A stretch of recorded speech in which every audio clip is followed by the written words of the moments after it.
दोस्तों, यह कहानी है एक भिखारी की। और यह भिखारी आखिर करोड़पति कैसे बन गया, इस प्रश्न का उत्तर आपको इस कहानी को देखने के बाद ही पता चलेगा। तो आपका ज्यादा समय जाया न करते हुए इस कहानी को शुरू करते हैं। तो एक भिखारी जो भीख मांगा करता था, वह रेलवे स्टेशन पर रोज जाता और एक ट्रेन में बैठकर दूसरे रेलवे स्टेशन पर भीख मांगते हुए जाता था। एक दिन उसको एक अमीर बिजनेसमैन मिला। तभी उसके दिमाग में ख्याल आया कि हो सकता है यह मुझे ज्यादा पैसे देगा, तो क्यों ना मैं इससे भीख मांगू। और वह जब बिजनेसमैन के पास गया भीख मांगने के लिए, तो उसने उसको भगा दिया और जाते हुए यह कहा कि कितने बेवकूफ आदमी हो तुम। मुझे यह बताओ कि तुम्हारे पास मुझको देने के लिए क्या है। जब तक तुम किसी को कुछ दे नहीं सकते तो मांगना छोड़ दो। दोस्तों, भिखारी के दिमाग में यह बात बैठ गई और घर आकर सोचने लगा कि मैं क्या दे सकता हूं लोगों को। तब उसके दिमाग में ख्याल आया कि आगे से मैं लोगों को एक फूल दूंगा। जब भी वह लोगों से भीख मांगता तो बदले में उसको फूल देता।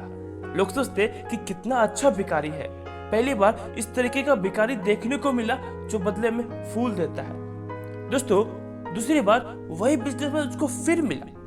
उसने उससे भीख मांगी, लेकिन इस बार बिजनेसमैन ने उसे भीख दिया और बदले में फूल ग्रहण कर लिया। साथ में बिजनेसमैन ने यह भी कहा, हाँ, अब मैं तुमसे यह कह सकता हूं कि तुम एक सच्चे बिजनेसमैन हो, क्योंकि जब तक दूसरों को तुम कुछ दे नहीं सकते तो दूसरों से मांगना छोड़ दो। दोस्तों, वह भिखारी रेलवे स्टेशन से बाहर आया और जोर से चिल्लाया कि मैं भी बिजनेसमैन बन के दिखाऊंगा। सभी लोग उस पर हंसने लगे। 6 महीने तक भिखारी वहां पर दिखा ही नहीं। और अगली बार वह जब वापस ट्रेन में आया तो उस बिजनेस से उसकी वापस मुलाकात हुई और इस बार वह दोनों सूट बूट में थे। तीसरी बार जब वह भिखारी उससे मिला तो उस बिजनेसमैन से कहा कि हम तीसरी बार मिल रहे हैं। चूंकि भिखारी सूट बूट में था तो वह बिजनेसमैन पहचान नहीं पाया, तो बिजनेसमैन ने उससे बोला कि नहीं, पहली बार। फिर भिखारी ने बोला, पहली बार जब मैं भीख मांगता था, दूसरी बार जब मैं आपसे मिला तो मैंने आपको फूल दिया था, बदले में आपसे पैसे लिए थे, और आज मैं आपके बराबर बैठकर बात कर रहा हूं और आज मेरा फूलों का बहुत बड़ा बिजनेस है। दोस्तों, वह बिजनेसमैन उसे ढेर सारी शुभकामनाएं देता है और चला जाता है। दोस्तों, अगर आप खुद को बदलना चाहते हैं, जिंदगी में आगे बढ़ना चाहते हैं, तो बस एक सोच ही काफी है।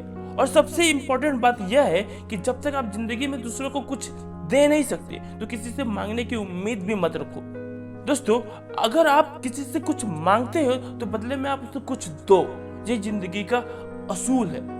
धन्यवाद। दोस्तों, स्टोरी कैसे लगी कमेंट में जरूर बताइएगा, क्योंकि मैंने पहले ही बताया कि कहानियां आईना होती है हमारी जिंदगी का, और ये कहानियां आपको जरूर सुननी चाहिए। और इस चैनल पर इसी तरह की कहानियां आती रहती है, इसलिए चैनल को सब्सक्राइब जरूर करें। धन्यवाद। जय हिंद।